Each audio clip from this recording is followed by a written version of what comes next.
Hello everyone, कैसे हैं आप सभी लोग। I hope you are doing well. So dear student, आज का जो हमारा क्लास है, आज का जो हमारा सेशन है वो आइडियोलॉजी पर बेस्ड रहने वाला है।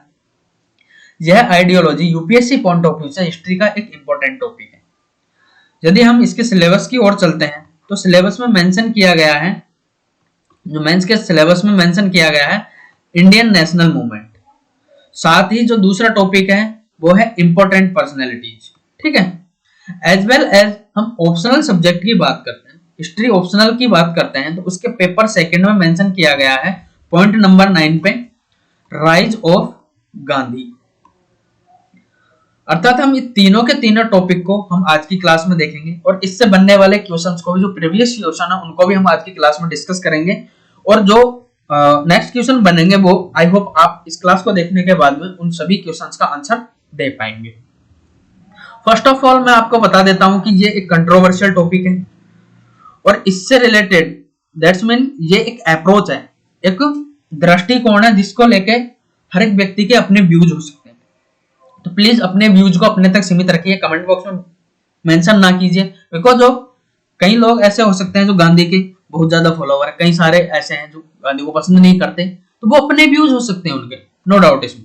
लेकिन हम जो क्लास में लेके चलेंगे वो सारे हिस्टोरियंस के व्यूज लेके चलेंगे। आखिर हिस्टोरियंस गांधी से रिलेटेड या गांधीयन आइडियोलॉजी से रिलेटेड क्या क्या बात करते हैं। ठीक है, आइए हम चलते हैं क्लास की ओर।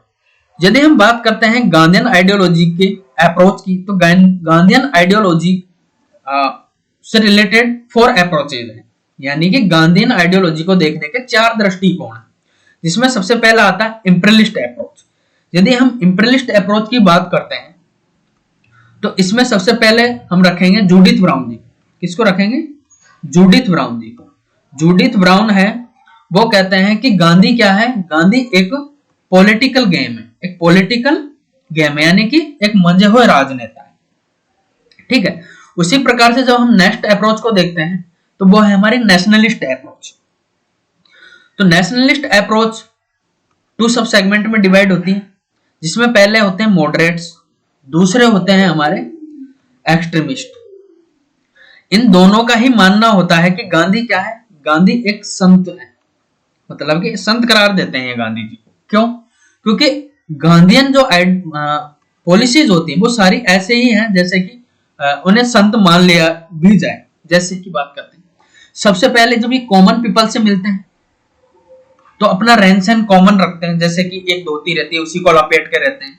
खाना पीना होता है तो वो भी क्या करते हैं? एकदम कॉमन खाना खाते हैं, जैसे कि जो एक गरीब तबका होता है वो खाता है। जब ये उनसे मिलते हैं, एक कॉमन पीपल से मिलते हैं, तो ये लैंग्वेज भी वही यूज करने की कोशिश करते हैं कि उनकी रीजनल लैंग्वेज में उनसे बात की जाए।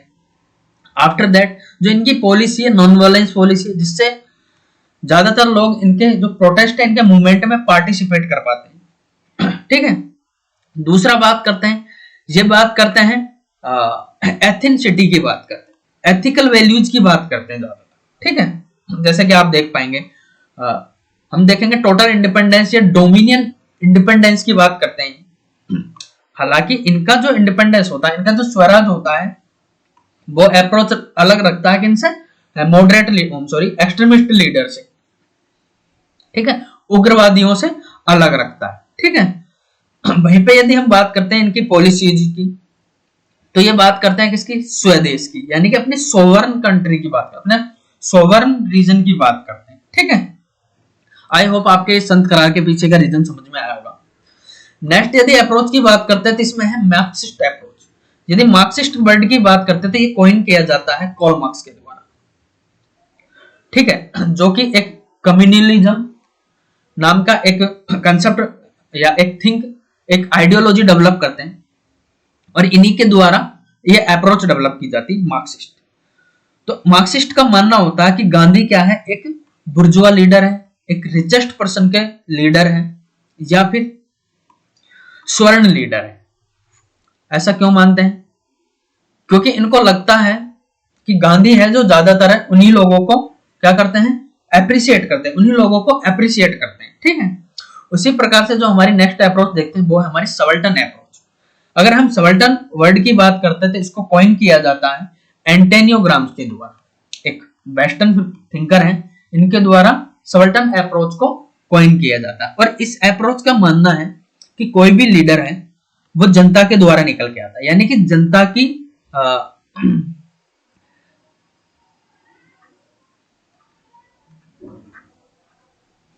दैट्स मीन कि जनता चाहती है, जनता उनको पसंद करती है, तब कोई लीडर निकल के आता।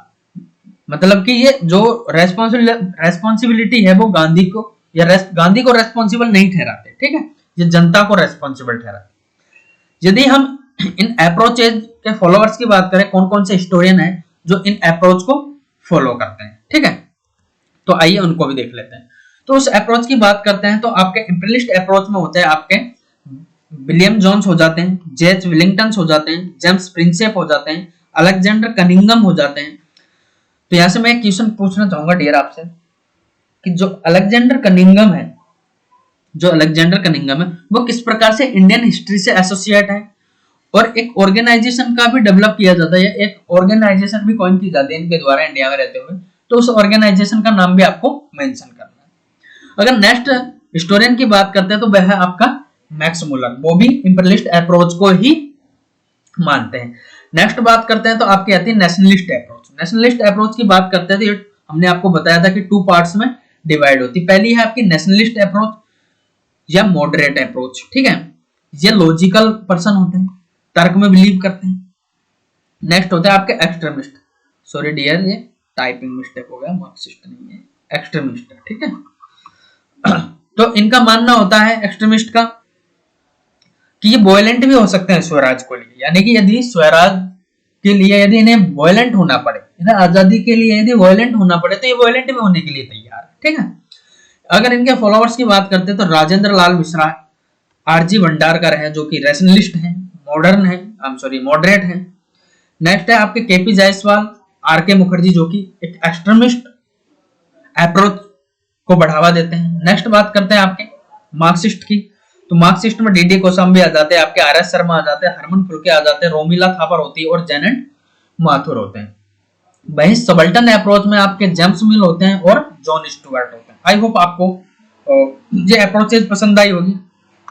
आइए अब हम गांधी के बारे में एक ओवरव्यू ले लेते हैं, यानी गांधी जी के बचपन के बारे में जानते हैं, फिर उसके पॉलिटिकल राइजिंग के बारे में देखते हैं कि वो किस प्रकार से एक राजनेता के रूप में उभर कर आते हैं, हम उसकी बात करें, ठीक है डियर। तो गांधी की बात करते हैं तो गांधी का जन्म होता है 2 अक्टूबर 1869 में एज ए मोहनदास करमचंद गांधी। इनका जन्म होता है काठियावाड़ प्रिंसली स्टेट होता है, जो कि एक काठियावाड़ रीजन जो गुजरात का एक रीजन है उसमें होता है, पोरबंदर नामक जगह पर। और इनके पिताजी का नाम होता है करमचंद उत्तमचंद गांधी, इनकी माता होती है पुतली बाई, और इनके जो विवाह होता है वो 13 साल की उम्र में हो जाता है, और इनकी जो वाइफ होती है कस्तूरबा गांधी वो कि उनसे 1 साल बड़ी होती है। यदि हम बात करते हैं इनके एजुकेशनल स्टेटस की, तो इनकी प्राइमरी एजुकेशन राजकोट में कंप्लीट होती है, और इनकी ग्रेजुएशन है हाई स्कूल इन अहमदाबाद में कंप्लीट होती है। और यदि हम बात करते हैं कि ये जो अपने हायर एजुकेशन के लिए इनकी अपनी लॉ डिग्री के लिए लंदन जाते हैं और वहां पे अपनी लॉ की पढ़ाई करते हैं। इनके अपनी लॉ की पढ़ाई के दौरान इनकी मुलाकात एक व्यक्ति से होती है जिनका नाम होता है दादा अब्दुल्ला, जो कि एक अफ्रीकन निवासी होते हैं। वैसे ये बिलोंग करते हैं इंडिया के गुजरात वाले रीजन से, ठीक है, यानी कि गुजरात के ही रहने वाले होते हैं, लेकिन प्रेजेंट में कहां पे रहते हैं, अफ्रीका के अंदर। इनका कोई सिविल प्रॉब्लम चल रहा होता है, ठीक है, उसको देखने के लिए गांधी को एज ए लॉयर हायर करते हैं, और गांधी आफ्टर अपनी लॉ की डिग्री ये अफ्रीका पहुंच जाते हैं और यहीं से निकल के आते हैं as a political leader Gandhi, ठीक है। अब यदि हम इनके पॉलिटिकल लीडरशिप की बात करते हैं तो पॉलिटिकल लीडरशिप में जो इनका मेथड था कि किस तरीके से अपनी पॉलिसीज को अपनाते थे, ठीक है, उन पॉलिसीज को देखते हैं।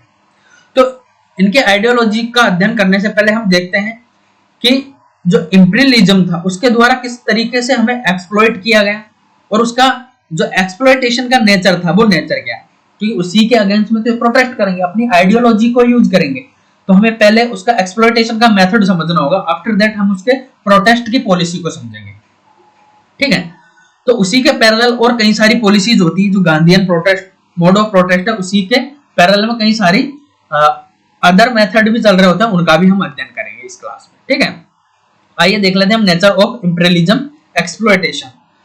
तो इसमें जब हम देखते हैं तो सबसे पहले बात आती है कि इनका मानना होता है कि इनके द्वारा इकोनॉमिक एक्सप्लॉइट किया गया, हमारा इकोनॉमिकल रूप से एक्सप्लॉयटेशन किया गया हमारा, मतलब कि सिर्फ हमारा पैसा ही, मतलब कि इनका मानना है कि हमारा पूरा जो पैसा था इनके द्वारा हड़प लिया गया डायरेक्ट इनडायरेक्ट वे में, और पूरा यूरोप भेज दिया गया। लेकिन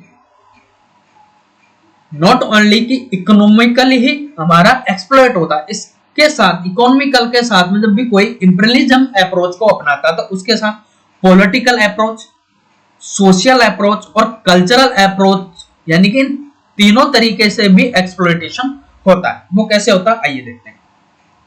तो इकोनॉमिक एक्सप्लॉइटेशन की बात करते हैं तो आप देखते हैं कि सबसे पहले जो यूरोपियंस आते हैं, जो कॉलोनी डेवलप करते हैं, कॉलोनी डेवलप करने से पहले जब किसी कंट्री में पहुंचते हैं एज ए ट्रेडर पहुंचते हैं, पहले ट्रेडिंग करते हैं, रेवेन्यू जनरेट करते हैं, आफ्टर दैट वहां पे अपनी पॉलिटिकल एस्टेब्लिशमेंट करते हैं।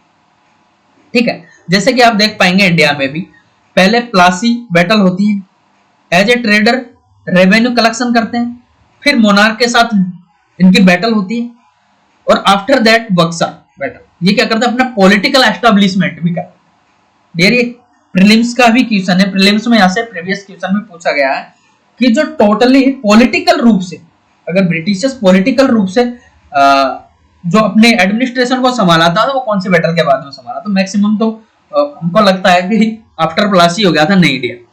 प्लासी के बाद उनके पास पावर तो आ गई थी, लेकिन जो ऑफिशियल रूप से उनके पास पावर कब आती है, आफ्टर बक्सर बैटल आती है। ठीक है, वही यदि हम बात करते हैं कि पॉलिटिकल एस्टेब्लिशमेंट करते हैं, तो पॉलिटिकल एक्सप्लॉयमेंट करते हैं, हमारी एक्सप्लॉयटेशन करते हैं, सॉरी एक्सप्लॉयमेंट नहीं एक्सप्लॉयटेशन करते हैं। ठीक है,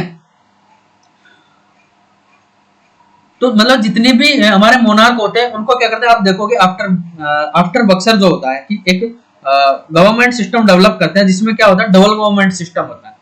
उसमें मोनार्क होता है और एक तरफ होते हैं कंपनी होती है ब्रिटिश ईस्ट इंडिया कंपनी। ठीक है, ईस्ट इंडिया कंपनी होती है, तो जितने भी रेवेन्यू सिस्टम होते हैं वो तो ईस्ट इंडिया कंपनी के अंडर वर्क करेंगे, और आर्मी को जो सैलरी वगैरह देने की बात आती है वो कौन करेगा, मोनार्क। यानी मोनार्क को मोनार्क के रहने दिया जाता है, लेकिन एज ए कठपुतली सारे अधिकार छीन लिए जाते हैं इनसे। ठीक है, और मेन चीज तो भाई रेवेन्यू है ना, जो रेवेन्यू तो ये अपने अंडर में ले लेते हैं, उसकी वजह से मोनार्क एज ए कठपुतली बनकर रह जाता है।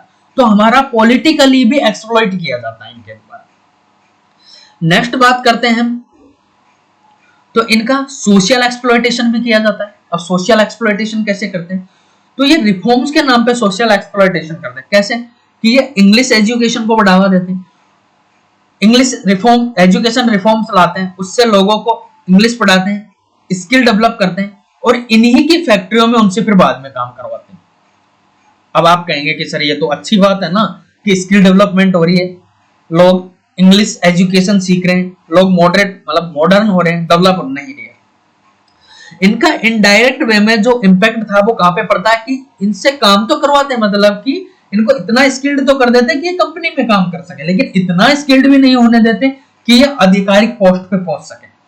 और आप देखेंगे कि इंडस्ट्रियलाइजेशन के दौरान इनकी ऐसी हालत कर दी जाती है कि इनसे 18-18 घंटे काम लिया जाता है, और वेजेस कितने प्रोवाइड करवाए जाते हैं कि ये सिर्फ 2 वक्त का खाना भी टाइम से नहीं खरीद सकते। वहीं पे चाइल्ड लेबर का इंक्रीमेंट देखने को मिलता है, बहुत ज्यादा लार्जेस्ट स्केल पे चाइल्ड लेबर बढ़ता है यहाँ पे, क्योंकि जो मशीनों के छोटे छोटे पुर्जे होते हैं उन्हें बड़े लोगों के हाथ तो अंदर नहीं जा सकते, तो वहां पे चाइल्ड्स को हायर किया जाता है उन मशीनों के पुर्जों में अंदर हाथ डालने के लिए। ठीक है, तो इस तरीके से ये सोशल एक्सप्लॉयटेशन भी करते हैं। आफ्टर दैट हम देखते हैं कि कल्चरल एक्सप्लॉयमेंट कैसे करते हैं, कि आप देखोगे कि ये शासन करने के लिए क्या करते थे, कि इंडिया में देखते हैं कि डाइवर्सिटी है, तो डाइवर्सिटी को लेकर जो हिंदू कम्युनिटी होती है उसके लिए तो गीता को ट्रांसलेट करवाते हैं इंग्लिश में, इधर को कुरान का ट्रांसलेट करवाते हैं और उन्हीं के अकॉर्डिंग उनका क्या करते हैं, रिलीजियस बेस पे उनको क्या करते हैं, उनको गवर्न करते हैं, ठीक है। और गवर्न के नाम पे उनका एक्सप्लॉइट करते हैं, जैसे कि कई सारी पॉलिसीज होती हैं उनको क्या करते हैं, हटा देते हैं, जैसे कि सती प्रथा हो गया, उनके रिलीजियस एक्टिविटी में भी इंटरवेंशन करते हैं। हालांकि ये अच्छा ही काम था, लेकिन उस समय इनका मानना था कि हमारी पर्सनल जो एक्टिविटीज है, जो रिलीजियस एक्टिविटीज है, उसमें भी इंटरवेंशन करता है। आई होप आपको मोड ऑफ एक्सप्लॉइटेशन समझ में आया होगा।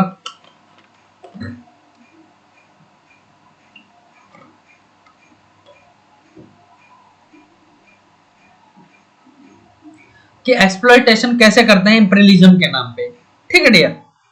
अब देखते हैं इसके अगेंस्ट में किस तरीके से प्रोटेस्ट करते हैं, जो नेशनलिस्ट होते हैं वो किस तरीके से प्रोटेस्ट करते हैं इनके अगेंस्ट में, ठीक है। आई होप आपको एक्सप्लॉइटेशन का मेथड तो समझ में आया होगा। अब देख लेते हैं, वैसे तो गांधीयन मोड ऑफ प्रोटेस्ट होता है, लेकिन उसी के पैरेलल में कई अदर प्रोटेस्ट मेथड भी चल रहे होते हैं, उन्हें एक एक करके हम डिस्कस करेंगे आज की क्लास में, ठीक है। तो बात करते हैं, जो पहला मोड ऑफ प्रोटेस्ट होता है वो होता है मॉडरेट मोड ऑफ कांग्रेस। क्योंकि आप देखेंगे कि जब कांग्रेस को कॉइन किया जाता है 1885 में जो कांग्रेस को कॉइन किया जाता है, उसके बाद में ये आइडियोलॉजिकली टू पार्ट्स में डिवाइड हो जाती है, जिनको एक को मॉडरेट बोलते हैं, एक को एक्सट्रीमिस्ट बोलते हैं, ठीक है। तो इसमें मोड ऑफ मॉडरेट देखते हैं।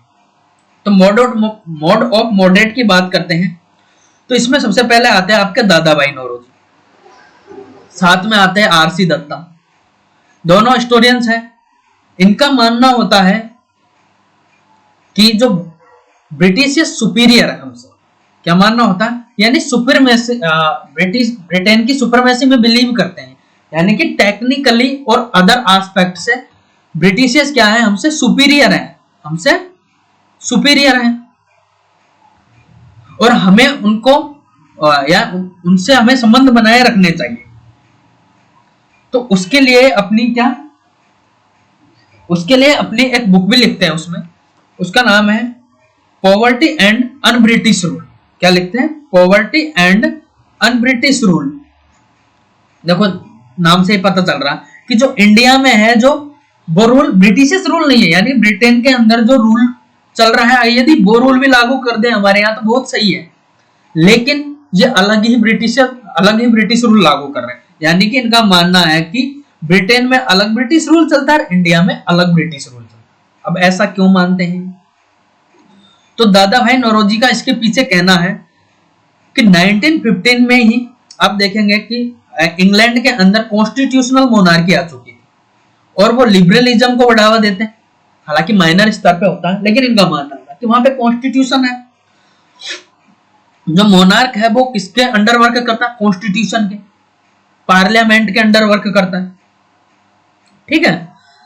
और ये कहते हैं कि वहां पे ह्यूमन राइट्स को बढ़ावा दिया जाता है एज कंपेयर, नॉट आज के बराबर, या इतने नहीं थे, हल्का फुल्का किया जाता, लेकिन इनका मानना है कि वो बढ़ावा देते। अगर इस सिस्टम को भी इंडिया में लागू कर दिया जाता तो कहीं पर भी गलत नहीं है, दादा भाई नौरोजी ऐसे कहते हैं। और इसके लिए एक थ्योरी भी डेवलप करते हैं, ड्रेन ऑफ वेल्थ की थ्योरी देते हैं दादा भाई नौरोजी। तो इस थ्योरी का मानना होता है कि पैसा तो इंडिया से पैसे की तो निकासी हो रही है इंडिया से, लेकिन इस जो थ्योरी का एक्सेप्शन जो प्रॉब्लम होती है वो क्या होती है कि किसी को रेस्पॉन्सिबल नहीं ठहराता कि इसके लिए रेस्पॉन्सिबल कौन है, ठीक है। आई होप आपको ये समझ में आई होगी चीजें। तो इस तरीके से ये अपना प्रोटेस्ट करते हैं, यानी आधा प्रोटेस्ट करते हैं। ये जाते हैं, ये बोलते हैं कि हम यदि ब्रिटेन में जाके बताएं, ब्रिटिशियस लोगों को यदि हम बताएं कि हमारे यहाँ पे अनब्रिटिशियस रूल लागू हो रहा, तो हो सकता है कि ब्रिटिशियस लोग भी इनके खिलाफ एक्शन ले, हमसे पहले ही वो एक्शन ले लेंगे, इनका ऐसा मानना होता है, ठीक है। तबकि लिटरली ऐसा नहीं होता, क्योंकि ये इन चीज को ध्यान नहीं रखता है कि भाई गुरु तो वही है, चीजें तो वहीं से चलाई जा रही है। आप देखोगे कि जो गवर्नमेंट ऑफ इंडिया एक्ट होता है, उसमें जो शासन होता है, कंपनी का जो रूल होता है, वो किसके अंडर में आ जाता है, ब्रिटिश मोनार्क के ऊपर अंडर में वर्क करता है वो बाद में जाके, ठीक है। तो कहीं ना कहीं उन्हीं का वो जो चाल होती है, वो यानी कि वो रूल होता है जो ब्रिटिशर्स के द्वारा ही चलाया जाता है, लेकिन ये ऐसा नहीं मानते, ठीक है। उसी प्रकार से जो दूसरा मोड है प्रोटेस्ट का वो है हमारा एक्सट्रीमिस्ट। अब मानते तो ये भी है कि ब्रिटिश सुप्रीमेसी को ये भी मानते हैं, ठीक है, ब्रिटिश सुप्रीमेसी को ये भी मानते हैं, लेकिन ये आदि सुप्रीमेसी को मानते हैं। भाई वो कैसे? वो ऐसे हैं कि ये बोलते हैं कि टेक्निकल रूप से तो ब्रिटिश हमसे सुपीरियर है, लेकिन रिलीजियस और अदर सोशल कंडीशन में हम इनसे सुपीरियर है। मतलब इनका जो पूरा फोकस होता है हमारा एंशिएंट इंडिया की ओर। ये बोलते हैं कि हमारा जो कंसेप्ट था, एंशिएंट जो कंसेप्ट था, हमारे जो एंसेस्टर्स थे उनका कंसेप्ट था कि वसुधैव कुटुंबकम, समस्त जो धरा है वो हमारा परिवार है। और साथ में ही टेक्निकल रूप से भी हमारा देखते हैं कि आर्यभट्ट जो कि शून्य की खोज करते हैं, पहले गणितज्ञ होते हैं, कई सारे मेडिकल फील्ड में रिसर्च होती है, आयुर्वेद हमारे यहीं जनरेट होते हैं। अकबर के काल में देखोगे कि जो उनके नवरत्न होते हैं उनमें सारे तरीके के जो स्पेशलिस्ट होते हैं। तो ये बोलते हैं कि हमारा जो पाश्चात्य संस्कृति रही है हमारी वो आपसे सुपीरियर है, हाँ, लेकिन प्रेजेंट में आपकी टेक्नोलॉजी हो गया वो सुपीरियर है। क्यों? क्योंकि इसी समय पे 18th सेंचुरी में क्या आता है, रेनेसां आता है ऑल ओवर वर्ल्ड के अंदर, ठीक है। उसका जो ज्यादा इंपैक्ट देखने को मिलता है कहां पे पड़ता है, यूरोप के अंदर। कहां पे देखने का मिलता है, यूरोप के अंदर इसका ज्यादा इन्फ्लुएंस देखने को मिलता है। और इसी समय पे एजुकेशन जो कॉमन पीपल्स तक पहुंचती है, इसी समय ऑर्थोडॉक्स को क्या किया जाता है, अपोज किया जाता है, चर्च को अपोज किया जाता है, रिलीजियस मोनार्किज्म को अपोज किया जाता है, ठीक है। तो इन सभी चीजों को ध्यान में रखते जो हमारे एक्सट्रीमिस्ट लीडर है वो बोलते हैं कि भाई आप सुपीरियर हैं लेकिन पूरी तरह नहीं, ठीक है। दूसरी बात आती है, ये कहते हैं कि यदि हम आजादी के लिए हमें नॉन वॉयलेंट मतलब वॉयलेंट भी होना पड़े तो बिल्कुल हम वॉयलेंट होते हैं।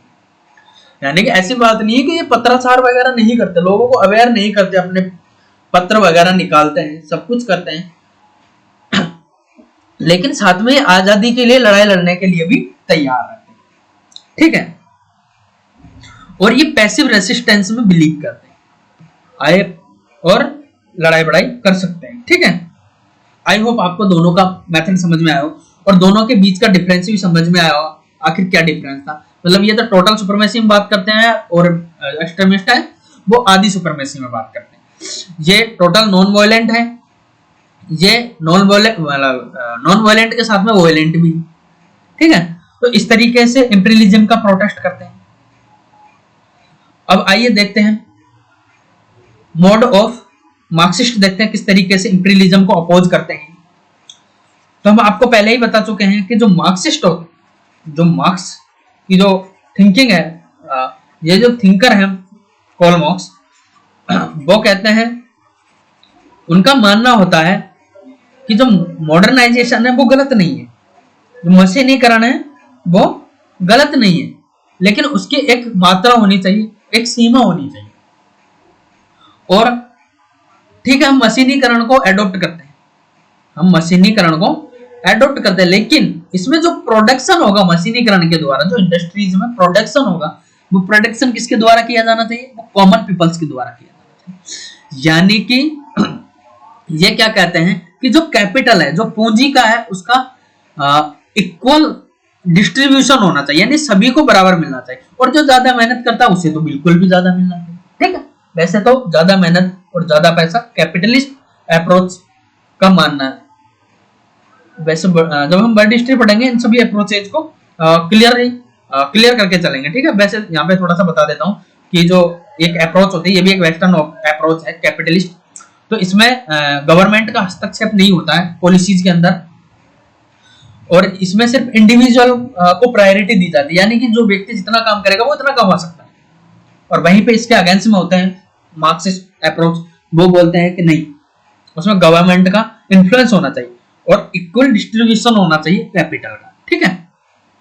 तो मतलब ये भी क्या करते हैं, और दूसरी जो बात ये भी क्या करते हैं कि कहीं ना कहीं आधे सुपीरियर मानते हैं वेस्टर्न को। यदि हम बात करते हैं इसमें मार्क्सिस्ट में, तो ये भी एक क्या है, वेस्टर्न थिंकर होने के नाते ये भी क्या बोलते हैं कि कहीं ना कहीं वेस्टर्न सुपरमेसी को मानते हैं, ठीक है।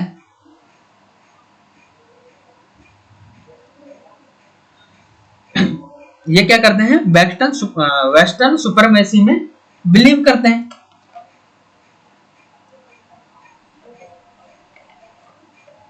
मतलब कि जो ये प्रोटेस्ट करेंगे वो एक्सट्रीमिस्ट की तरह आधे ही, मतलब आधी चीजों को प्रोटेक्ट कर पाते हैं। अब बात आती है मोड ऑफ गांधीयन, ठीक है। आखिर गांधी का जो मोड था प्रोटेस्ट का वो कैसा था, जिस पे हमारा आज का क्लास बेस्ड था। ये सब चीजें समझने के लिए की थी, मेन चीजें अब डिस्कस करेंगे, ठीक है। तो आइए अब हम गांधी की पॉलिसीज को देखते हैं सबसे पहले। तो गांधी की जब पॉलिसीज की बात करते हैं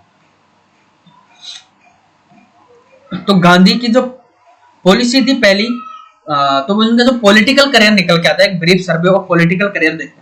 तो जो साउथ इंडिया में जब गांधी जी जाते हैं दादा अब्दुल्ला के साथ में, तो वहां पे देखते हैं कि इनके साथ में रैशनल डिस्क्रिमिनेशन किया जाता है, गोरे काले का भेद किया जाता है,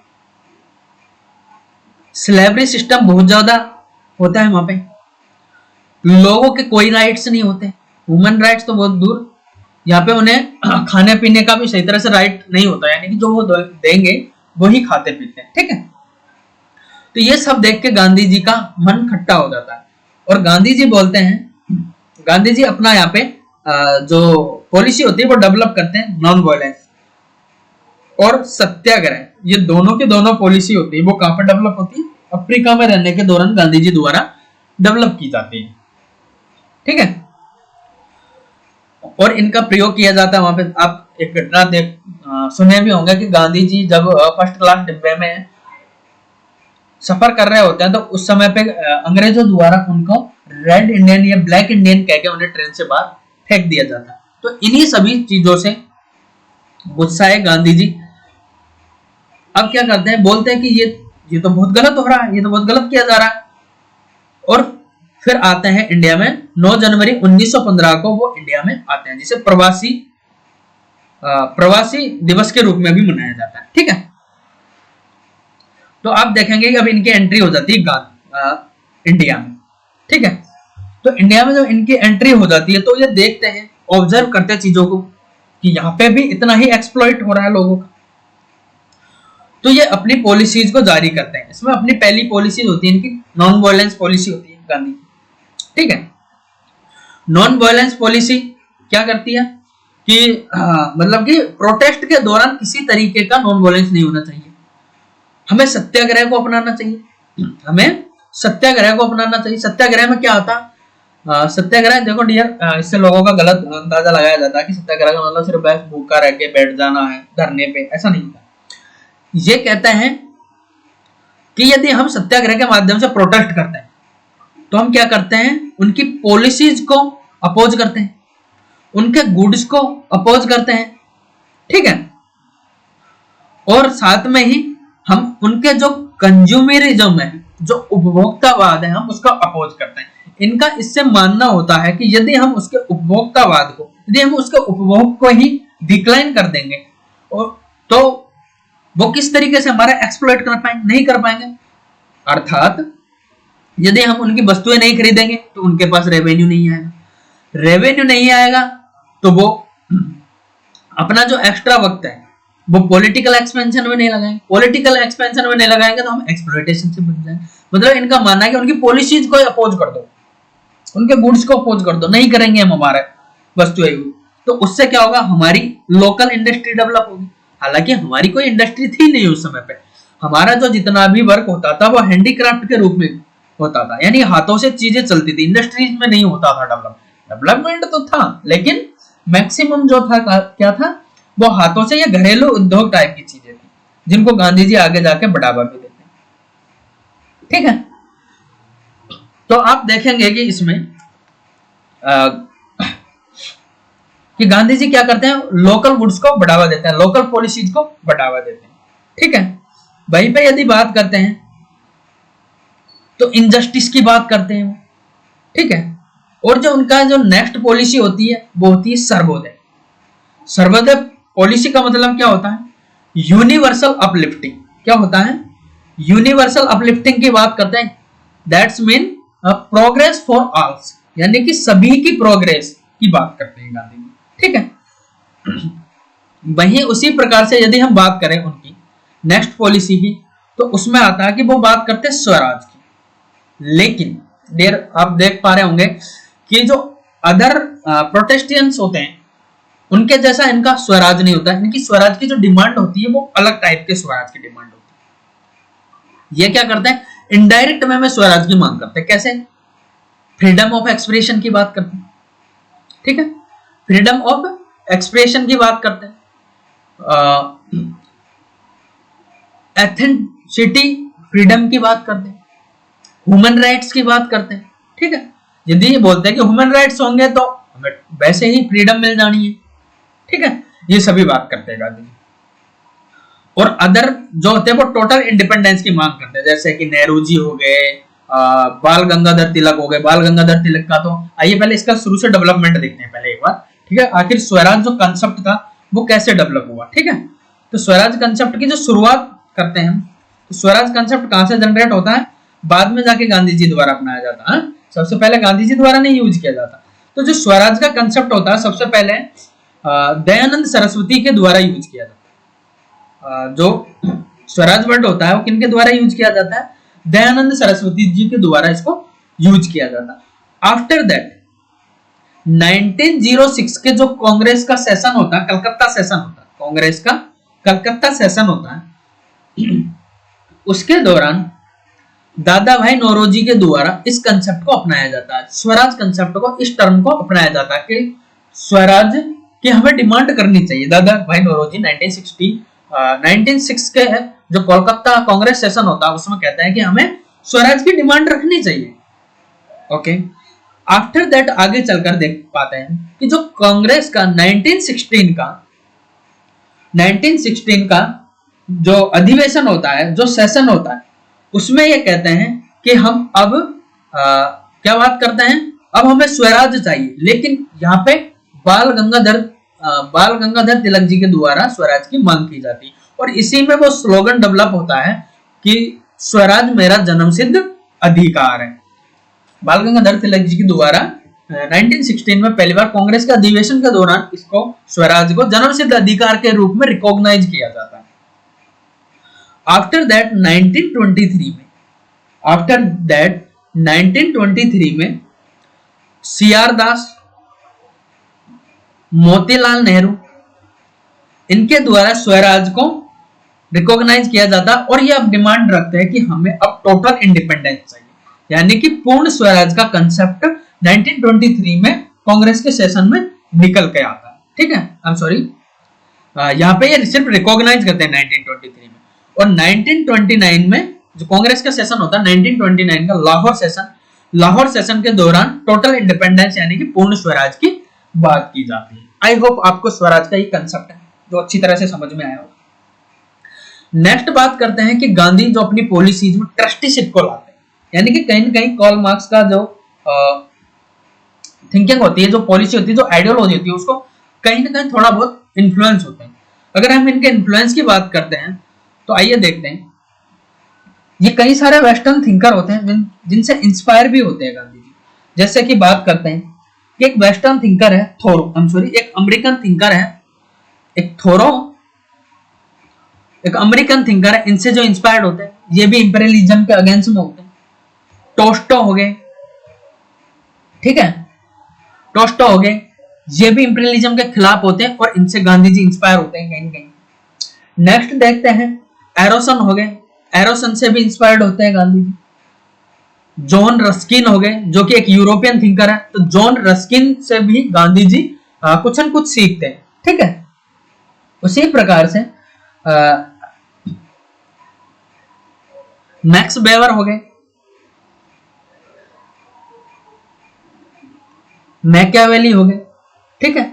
वैसे तो मैकियावेली होते हैं, अपॉर्चुनिस्टवाद होते हैं, तो वो अपॉर्चुनिटी में बिलीव करते हैं, ठीक है। तो इन सभी से गांधी जी इंस्पायर्ड होते हैं, ठीक है ना। और क्या करते हैं, इनकी जो अच्छी अच्छी बातें थी उनको अपनी बातों में यूज करने की कोशिश करते हैं, ठीक है। और इसी के लिए वो अपना एक बुक भी लिखते हैं, माई एक्सपीरियंस विद ट्रूथ। उसमें जो गांधी जी 1915 में होते हैं, वो 1942 में अलग ही स्वरूप देखने को मिलेगा। जब आप 1915 के गांधी और 1942 के गांधी को जब एनालिसिस करते हैं तो दोनों के बीच में एक अलग ही कॉन्ट्रडिक्शन देखने को मिलेगा गांधी के बीच में। आप देख पाते हैं यहाँ पे कि गांधी जी पहले तो बोलते हैं नॉन वायलेंस, और क्विट इंडिया मूवमेंट के दौरान बोलते हैं कि डू एंड डाई। इसको लेके एपीजे अब्दुल कलाम और अदर जो लीडर होते हैं वो भी भ्रम में पड़ जाते हैं कि महाराज आप आखिर कहना क्या चाहते हैं, उसको क्लियर करो। और इसी क्लियरेंस को लेके जो आपका नॉन कोऑपरेशन मूवमेंट होता है, नॉन कोऑपरेशन मूवमेंट के द्वारा मोहम्मद अली जिन्ना से भी क्या हो जाता है, इनका आइडियोलॉजिकली क्या हो जाता है, कॉन्फ्लिक्ट हो जाता है इनका। तो Mohammad Ali Jinnah non cooperation movement के दौरान भी कहते हैं, जो जब ये स्वराज कॉन्सेप्ट लेके आते हैं गांधी जी, बोलते हैं आखिर कि गांधी जी मैं आपके इस स्वराज को समझ नहीं पा रहा हूं, प्लीज इसको आप क्लियर करें। मोहम्मद अली जिन्ना जी के द्वारा ये बात बोली जाती है, ठीक है। क्योंकि ये चीजें होती हैं इनकी थोड़ी अलग अलग पॉलिसीज होती है, थोड़ा क्या करते हैं मतलब इनका जो फोकस होता है रिलीजन और एथिकल वैल्यूज की तरफ ज्यादा होता है, ठीक है। नेक्स्ट बात करते हैं तो ट्रस्टीशिप का कंसेप्ट लेके आते हैं। किसका लाते हैं? ट्रस्टीशिप का। ट्रस्टीशिप का कंसेप्ट क्या कहता है?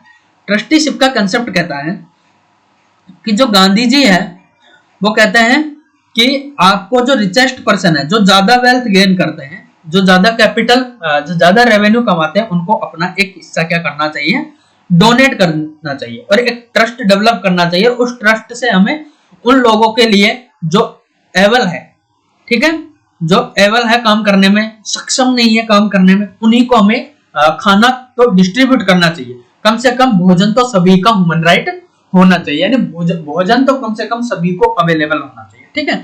तो यहां से गांधी का ट्रस्टीशिप जो कंसेप्ट होता है वो कॉमन पीपल्स के अंदर या लोगों के अंदर उनकी पर्सनैलिटी को एज ए संत या आगे डेवलप करते हैं, ठीक है, एक अच्छी पर्सनैलिटी के रूप में उभर कर आते हैं गांधी जी। नेक्स्ट हो गया स्वदेशी की बात करते हैं। तो गांधी जी की अपनी पॉलिसी होती है स्वदेशी। स्वदेशी का मतलब क्या होता है कि अपना जोग्राफिकल रीजन के अंदर, अपने जोग्राफिकल रीजन के अंदर या अपने सोवर्ण एरिया में, यानी कि अपने संप्रभुता वाले एरिया में हमारा क्या होना चाहिए, अपना रूल होना चाहिए। जहां तक हमारा जोग्राफिकल रीजन है, हमारा सोवरेनिटी रखते हैं हम, जहां तक वहां तक क्या होना चाहिए, हमारा खुद का रूल होना चाहिए, हम खुद रूल करें वहां पे, ठीक है। ओके, नेक्स्ट यदि बात करते हैं तो क्लास कोलैबोरेशन की बात करते हैं, जिसमें आप देखेंगे कि हरिजन समुदाय के लिए कम बढ़ावा देते हैं, उनको मेला उठाने वाले लोगों को बढ़ावा देते हैं कि बोले आप मेला नहीं उठाओगे। गांधी जी खुद मेला उठाने की बात करते ही नहीं करते।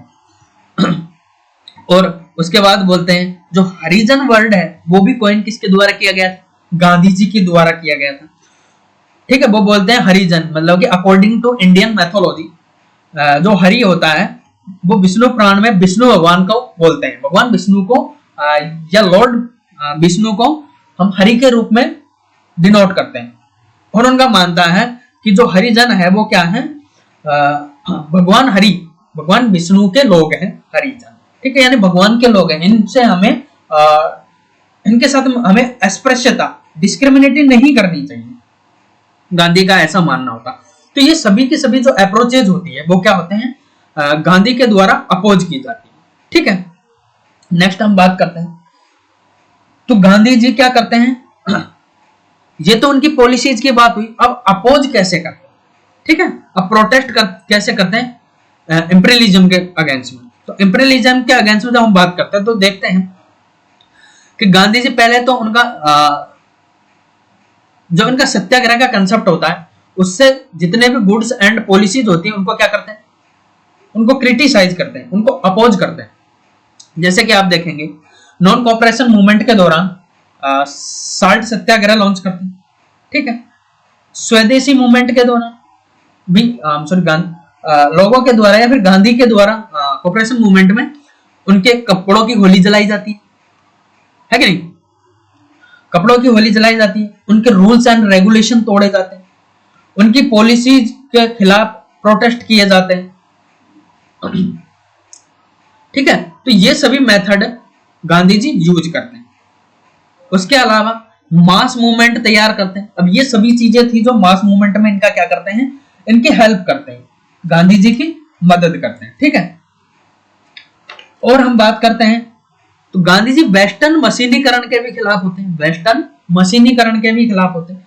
इनका मानना होता है कि यदि मशीनीकरण आ जाता है, यदि इंडस्ट्रियलाइजेशन आ जाता है, तो एक मशीन कम से कम 100 लोगों का रोजगार छीन लेगी और उससे लोग बेरोजगार हो जाएंगे, खाने को चीजें नहीं होंगी, और उससे क्या होगा, अनसर्टेनिटी जनरेट होगी और एक टेररिस्ट तरीके के ग्रुप जनरेट हो सकते हैं, सोसाइटी के अंदर अराजकता उत्पन्न हो सकती है। तो ये सभी चीजें उत्पन्न होती है इससे।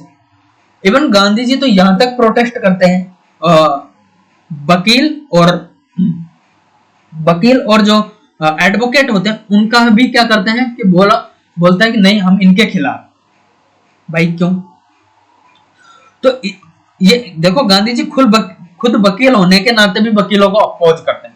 वो बोलते हैं कि इन वकीलों की वजह से लोग लड़ते हैं और इनको मिलता है कि जस्टिस मिल जाएगा, और वकीलों के पास जाते हैं, और वकील तो चाहते हैं, खुद वकील लड़वाते हैं लोगों को पहले और फिर वो अपना फायदा देखते हैं। दूसरी बात, डॉक्टर्स के लिए गांधी जी बोलते हैं कि देखिए, यदि डॉक्टर होंगे सोसाइटी के अंदर, तो ये मैं नहीं बोल रहा, ये गांधी जी खुद अपनी ऑटोबायोग्राफी के अंदर मेंशन करते हैं ये बातें। ठीक है, तो मैं उन्हीं के रेफरेंस से ये बातें कर रहा हूं।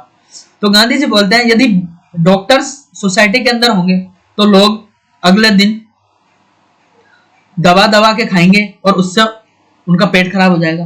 पेट खराब हो जाएगा, डॉक्टर के पास जाएंगे, दवा लेंगे, सही हो जाएंगे, अगले दिन फिर से दवा के खाएंगे। इससे हमारे रिसोर्सेज का भी नुकसान है और उनकी हेल्थ को भी नुकसान।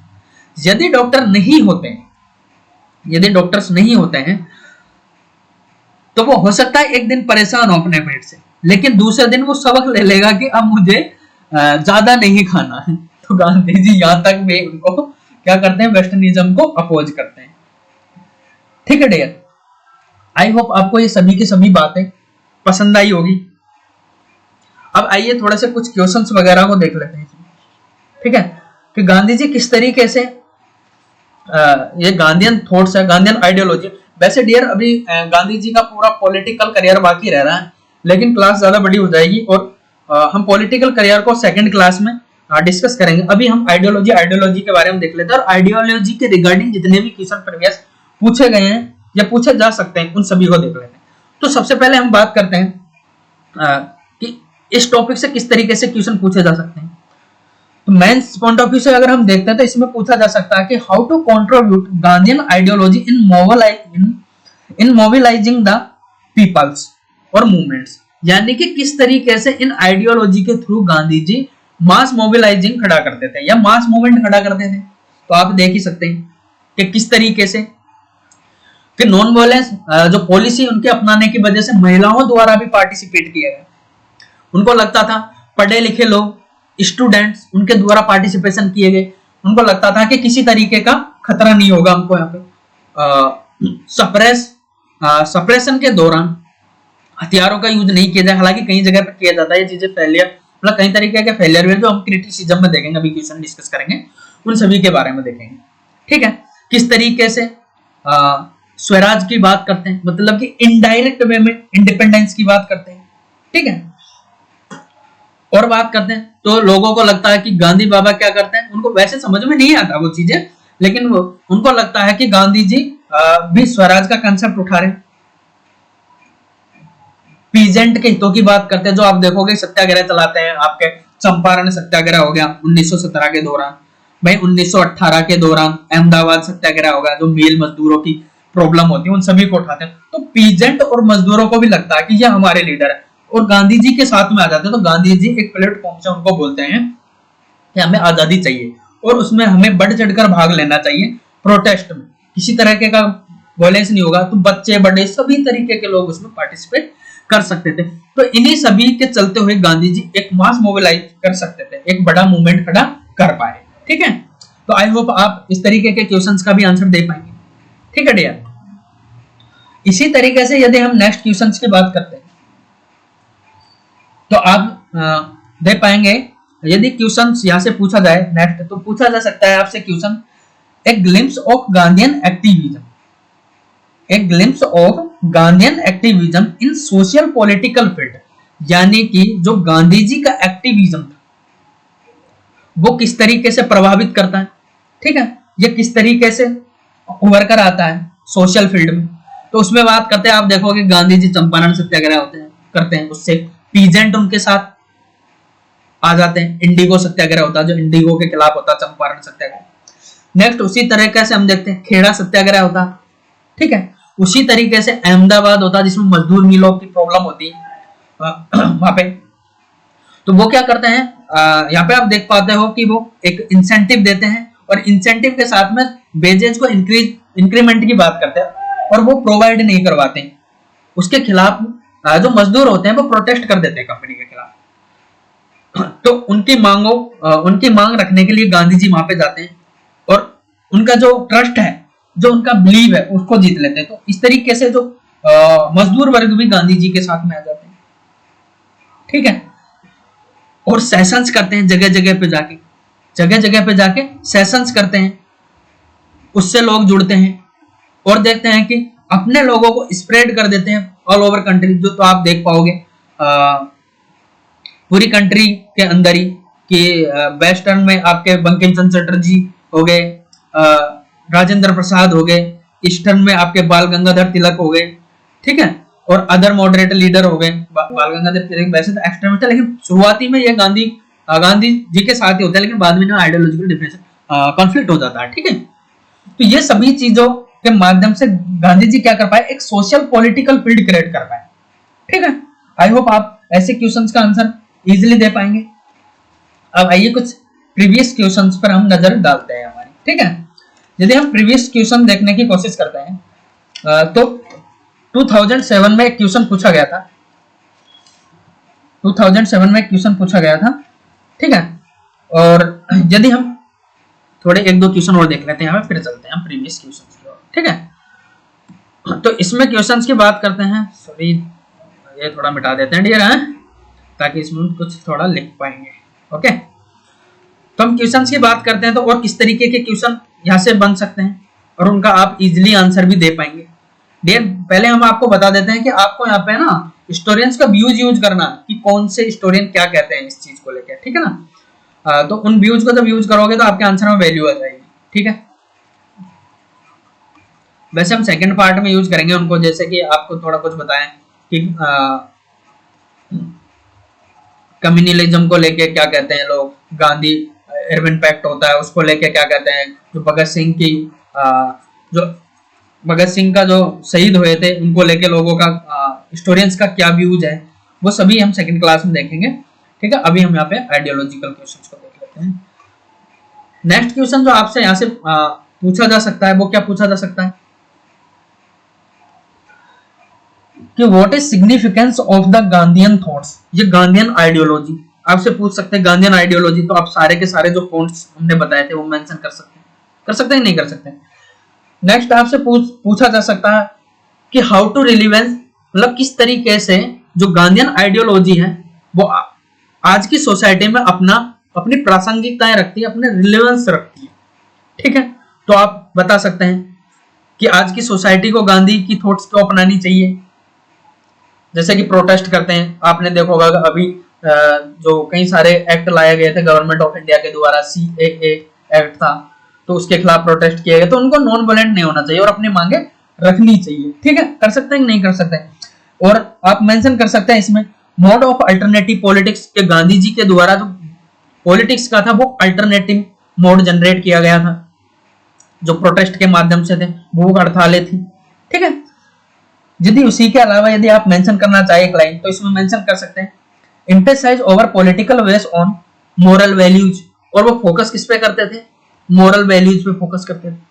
तो उन मोरल वैल्यूज की जैसे कि बात करते हैं, मोरल वैल्यूज में बात आती है तो वो एनवायरमेंट को प्रोटेस्ट करने की बात करते हैं, यानी कि वो बोलते हैं कि एनवायरमेंट या रिसोर्सेज को हमें यूज करना चाहिए as a need, not a greed, यानी कि हमें लालचियों की तरह उसका यूज नहीं करना चाहिए रिसोर्स। जैसे कि आप देखो, आप लग्जरी गुड्स हो गए, लोग गांव में, अगर हम एक पानी का भी एग्जांपल ले इस वाटर क्राइसिस के दौरान भी, तो जहां पे एक ग्रामीण या फिर जो शहरों के एक कॉमन तबके के अंदर एक बाल्टी पानी यूज किया जाता है नहाने के लिए, वहीं पे आप स्विमिंग पूल जैसी स्थिति देखोगे कि लोगों को हजारों लीटर पानी वेस्ट कर दिया जाता है कि नहीं। तो ये सभी चीजों के चलते हमें बिल्कुल गांधीयन आइडियोलॉजी को अपनाना चाहिए आज की तारीख में भी, ठीक है ना। और इन्हीं सभी चीजों को अगर आगे आप मेंशन करना चाहें तो आप कर सकते हैं। टू एडॉप्टेड मल्टी, यदि आप मेंशन करना चाहें तो आप मेंशन कर सकते हैं to adopted multi dimensional nature of the movement. और मूवमेंट के क्या थे, मल्टी डायमेंशन अप्रोच हुआ करती थी उनकी, ठीक है। जैसे कि आप देख पाएंगे कि कोऑपरेशन मूवमेंट में साल्ट सत्याग्रह किया गया, मदिरा पान का बहिष्कार किया गया, और उनके गुड्स को अपोज किया गया, उनके रूल एंड रेगुलेशंस को तोड़ा गया। तो ये सभी चीजें आप यहाँ पे मेंशन कर सकते हैं, ठीक है। तो ये सभी चीजें हैं जो आप लिख सकते हैं, ठीक है ना, और अच्छी तरह से क्वेश्चंस को डील कर पाएंगे। अब यदि हम इनके क्रिटिसिज्म की बात करते हैं कि गांधीयन थॉट से, गांधीयन आइडियोलॉजी का क्रिटिसिज्म किस तरीके से होता है, तो यहां से भी क्वेश्चन आपसे पूछा जा सकता है, what are the limitation of the idea of critics themselves, कि गांधी के विचारों को किस तरीके से क्रिटिसाइज किया जा सकता है, तो आप वो भी लिख सकते हैं। तो पहली बात तो हम इन्हीं चीजों को इसमें अपोज में लिख सकते हैं कि वो अल्टरनेटिव मॉडर्नाइजेशन की बात करते थे गांधी जी, ठीक है। और उनकी जो थिंकिंग होती थी आउट ऑफ द बॉक्स होती थी, जैसे कि हमने बताया कि मोहम्मद अली जिन्ना थे, उनको उनका स्वराज का कंसेप्ट ही नहीं समझ, और भी अदर कई सारे लीडर थे जो गांधी जी के कंसेप्ट उनको समझ में नहीं आते, क्योंकि गांधी जी ज्यादातर अल्टरनेटिव्स की ज्यादा बात करते थे। जैसे कि स्वराज की बात करते हैं तो एथिक स्वराज की बात करते, एथिक स्वराज की बात करते हैं, वो करते कि नहीं करते हैं। तो ये सभी चीजें हो गई,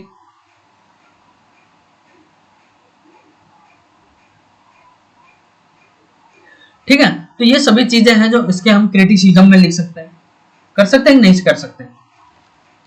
और यदि हम एक सेगमेंट और रह गया थोड़ा सा, इसको डिस्कस कर लेते हैं डियर। यदि हम गांधी के सोशल सेंस की बात करते हैं तो गांधी जी अपने 7 सोशल सेंस देते हैं, 7 सोशल सेंस प्रोवाइड करवाते हैं गांधी जी। अब कौन कौन से देख लेते हैं। तो जब कभी भी आप आंसर राइटिंग करते हैं तो इनको मेंशन कर सकते हैं डायरेक्टली, ठीक है। जैसे कि आप, ये ऐसे सेंस है कि आप कोई सा भी, नॉट ओनली आप हिस्ट्री का ही आंसर राइटिंग कर रहे हो, आप इकोनॉमी, पॉलिटी, ज्योग्राफी, तो ये सब चीजों का क्या कर सकते हैं आप। एनवायरमेंट के लिए तो बहुत ही अच्छे एनिमल प्रोटेक्शंस हो गए, उसके लिए सकते हैं गांधी जी अपने जो आप देखोगे कि पॉलिटी के अंदर आप देख पाते हो कि जो हमारे ह्यूमन राइट्स हो गए, ह्यूमन राइट के साथ में एनिमल राइट भी ऐड किए गए। हमारी ड्यूटीज के अंदर रेस्पॉन्सिबिलिटी दी गई है कि हमारा as a citizen of India होने के नाते ह्यूमंस एंड एनिमल्स के लिए भी क्या रेस्पॉन्सिबल, एनवायरमेंट के लिए क्या चीजें होनी चाहिए, कैसे रेस्पॉन्सिबल हो सकते हैं। तो ये सभी चीजों को मेंशन किया गया है। अब 7 सेंस ऑफ सोशल सेंस देखते हैं। अगर 7 सोशल सेंस देखते हैं गांधी जी की, तो उसमें बात आती है, पहले गांधी जी बात करते हैं कि वेल्थ विदाउट वर्क, यानी कि यदि बिना काम के आपको पैसा आता है तो वो कोई काम का नहीं है, और काम क्या है तो वो क्या है, नेगेटिव एक्टिविटीज में उसका यूज किया जाएगा, ठीक है। नेक्स्ट यदि उनकी सेंस की बात करते हैं तो गांधी जी कहते हैं प्लेजर विदाउट कॉन्शियसनेस, यदि आप बिना कॉन्शियसनेस हुए अगर आप प्लेजर को प्राप्त करते हैं तो वो प्लेजर का भी कोई मतलब नहीं होता। इसका एक बेस्ट एग्जांपल है मदिरा पान। जब आप ड्रिंक वगैरह करते हैं और बोलते हैं कि ड्रिंक लेके आप कॉन्शियस ही नहीं रहते तो आप काहे का प्लेजर ले रहे हो भाई। तो गांधी जी का ये थॉट है। अब ये थॉट्स हम क्या ऐड कर सकते हैं जब रिलेवेंस ऑफ गांधी पूछते हैं प्रेजेंट सिनेरियो में, ठीक है, कर सकते हैं नहीं कर सकते। आफ्टर दैट हम बात करते हैं कि गांधी जी का जो थर्ड सेंस है वो कहता है कि नॉलेज विदाउट कैरेक्टरिस्टिक, यानी कि विदाउट कैरेक्टर के नॉलेज का भी कोई मतलब नहीं है। यदि हम इसको एक एग्जांपल देना चाहे कि विदाउट कैरेक्टरिस्टिक नॉलेज, तो आप वर्ल्ड हिस्ट्री में आप पढ़ेंगे एडोल्फ हिटलर नाम के एक पर्सनैलिटी को पढ़ेंगे। तो ये क्या करते हैं, ये पढ़ते हैं भाई साहब, ये भाई साहब पढ़ते हैं एक जूलॉजी के अंदर एक थिंकर होते हैं, उनका नाम है डार्विन। तो डार्विन की थ्योरी पढ़ते हैं। डार्विन जी के द्वारा थ्योरी दी जाती है द नेचर सिलेक्शन, ठीक है, द नेचर सिलेक्शन में एक थ्योरी डेवलप की जाती है सर्वाइवल द फिटेस्ट, यानी कि एनवायरमेंट में वो ही जिंदा रह सकता है जिनमें एडेप्टेशन की क्षमता होगी। आइए पहले इसको समझते हैं फिर देखेंगे इसको ना कि एडेप्टेशन की क्षमता क्या होती है। एडेप्टेशन की क्षमता को समझने की बात करते हैं तो ऊंट है, ऊंट के अंदर कौन से अनुकूलन होते हैं, कौन से एडेप्टेशन होते हैं कि वो रेगिस्तान में रह सकता है। ग्लेशियर बियर है, उसमें कैसे एडेप्टेशन रहता है कि वो एक ठंड वाले इलाके में रहता है। अगर हम इन दोनों को एक्सचेंज कर देते हैं कि ऊंट को तो पहुंचा देते हैं हिमालय में और ग्लेशियर बियर को पहुंचा देते हैं राजस्थान में, क्या ये सर्वाइव कर पाएंगे? तो जो ग्लेशियर बियर है वो गर्मी से मर जाएगा और जो ऊंट है वो ठंड से मर जाएगा, है कि नहीं? तो इस तरीके से इन्होंने तो, डार्विन ने तो इस संदर्भ में बात कही थी, लेकिन एडोल्फ हिटलर जी बोलते हैं कि डार्विन बोलते हैं कि सर्वाइवल द फिटेस्ट। तो ये इंसानों पर इंप्लीमेंट कर देते हैं इस थ्योरी को कि जो लड़ नहीं सकते उन्हें मर जाना चाहिए। तो आप देखते हैं कि जो वर्ल्ड हिस्ट्री में पढ़ोगे आप, वर्ल्ड वार के दौरान यहूदी नाम की एक कम्युनिटी है, उसको ही पूरी कोई सफाई कर देते हैं, ये गैस चैम्बर में घुसा के मारते हैं, उन पे प्रोटेस्ट, उनकी गलियां जला देते हैं, घर जला देते हैं। तो इस तरीके से विदाउट, अब गांधी जी क्या कहते हैं, अब आप यहाँ पे इसमें मेंशन कर सकते हैं कि विदाउट कैरेक्टरिस्टिक नॉलेज का भी कोई मतलब, इनके पास कैरेक्टर नहीं था ना, नॉलेज तो थी, पढ़ा तो था, लेकिन उनको गलत वे में ले गए, समझ नहीं पाए सही से, ठीक है ना। यदि नेक्स्ट सेंस की बात करते हैं, इसी तरीके से हमारा सेंस नंबर 4 आता है। तो सेंस नंबर 4 में गांधी जी कहता है कि विदाउट मोरालिटी कॉमर्स किसी काम का नहीं है। यदि आपके अंदर मोरालिटी नहीं है, आपके अंदर मोरल नहीं है, तो आपकी वेल्थ कोई काम की नहीं है। यदि मोरालिटी की बात करते हैं तो कोविड-19 के दौरान आपने देखा होगा, मोरालिटी की बात करें तो कोविड-19 के दौरान आपने देखा होगा रतन टाटा, इसी टाइप की अदर मोस्ट इंपोर्टेंट पर्सनैलिटीज के द्वारा कई सारा पैसा डोनेट किया गया ताकि उस समय पे एबल पर्सन की मदद हो सके, ठीक है।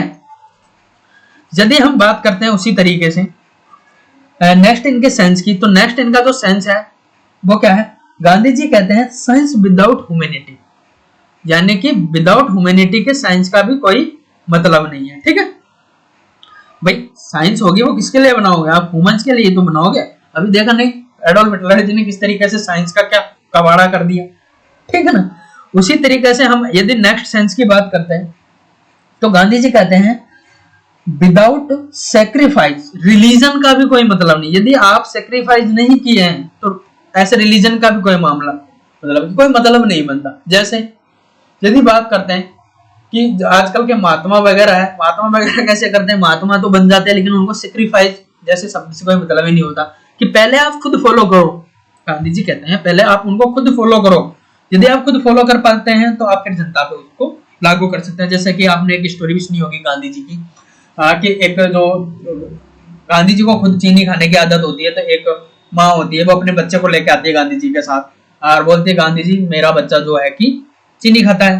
तो गांधी जी बोलते हैं कि अब कल लेके आना। फिर गांधी जी बोलते हैं कि बेटा चीनी मत खाया करो। तो उनकी माँ बोलती है बच्चे की कि बाबा आप ये चीज तो कल भी बोल सकते थे। तो गांधी जी बोलते हैं कल तक मेरी खुद की आदत थी, तो पहले मैं अपने आप को रोक पाता हूँ कि नहीं रोक पाता हूँ, आफ्टर दैट मैं इनसे कह सकता हूँ। तो मतलब क्या है, विदाउट सेक्रीफाइस रिलीजन का भी कोई मतलब नहीं है, ठीक है। तो वो बात करते हैं पॉलिटिकल रिलीजन की भी बात करते हैं गांधी जी कि उस पॉलिटी का भी कोई मतलब नहीं है जिसमें रिलीजन ना हो, यानी कि पॉलिटी के अंदर रिलीजन का होना बहुत ही जरूरी है। ये बात भी करते हैं गांधी जी, ठीक है ना। यदि हम नेक्स्ट बात करते हैं उनके सेंस की, तो उसमें आता पॉलिटिक्स विदाउट ए प्रिंसिपल। यदि बिना प्रिंसिपल के आपकी पॉलिटिक्स है तो उसका भी कोई मतलब नहीं बनता ना। आई होप आपको ये सारी की सारी चीजें समझ में आई होगी, ठीक है। तो कैसे लगी आपकी गांधीयन थॉट्स थी, आई होप आपको पसंद आई होगी अच्छी तरीके से, ठीक है। तो हम आज की क्लास को यहीं पे विराम देते हैं। जय हिंद, जय भारत।